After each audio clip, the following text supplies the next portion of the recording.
Hi, I'm Shelby Story with Midwest Cast Stone. Along with Jim Gerber of Precast Patching Contracting, I'm happy to bring you this DVD on the tips and tricks of achieving the perfect patch in cast stone. You're going to see Jim doing all the demonstrating today, but you'll hear my voice. And hopefully at the end of our video, you too will be able to come up with the perfect patch. The first thing we'd like to talk about are the tools required for properly patching cast stone.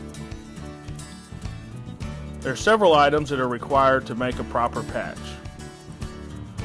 The first thing you're going to need is patching material supplied to you by Midwest Cast Stone in the proper color. The second item that is necessary is a product called Barrelex No. 4.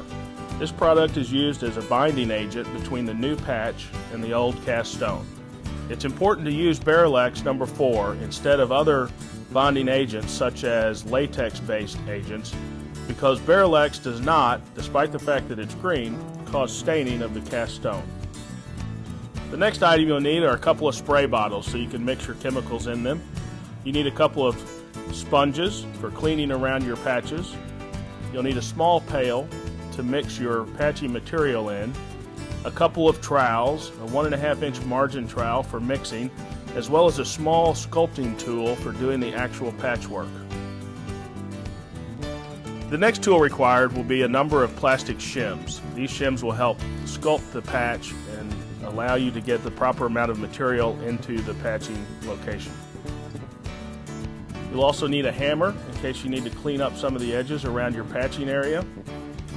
And a butane torch is handy if you have one to help check your color after you've done the patching. You will also need a couple of sifters to sift out larger aggregates from the mixing material supplied to you by Midwest Cast Stone. And you'll need a 5-gallon bucket of clean water.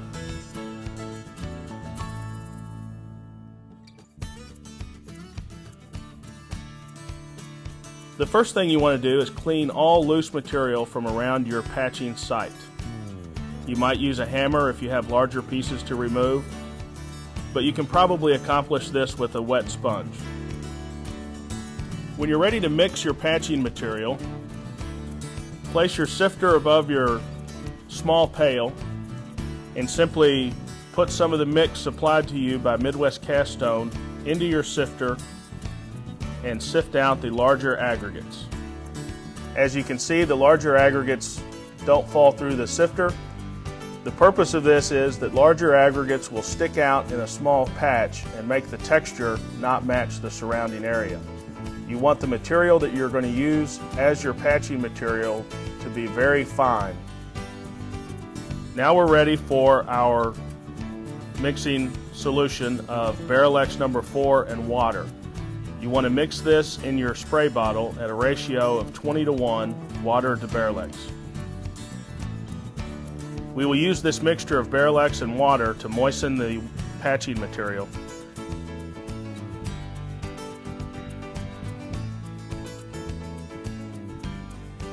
You don't want your material to be too dry or it won't stick together. You'll notice how this material is not clumping.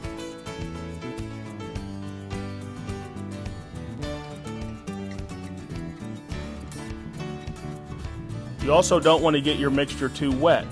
You will notice that this material is runny and it will not stick in a patching site. So we will sift some more dry mix into our bucket.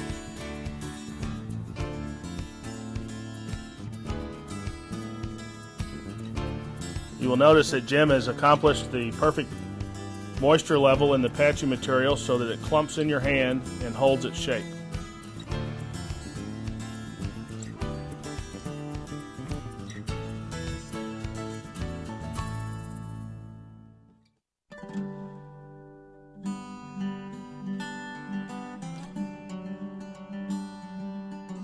You will want to spray the patching area with your Barrelex and water solution, and then using your sponge, dry off the excess Barrelex so that the stone is left damp.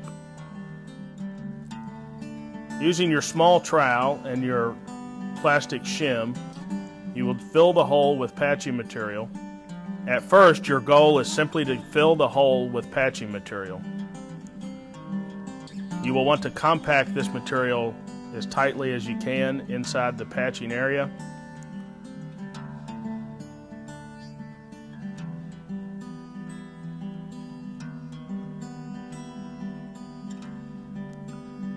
And then you'll notice Jim is now starting to clean off the excess patch material around the site.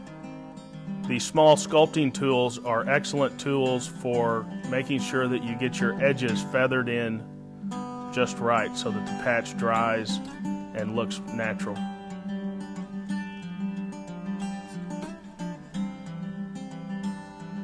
One of the key points about patching cast stone is that it simply takes a little bit of time. You cannot rush the process.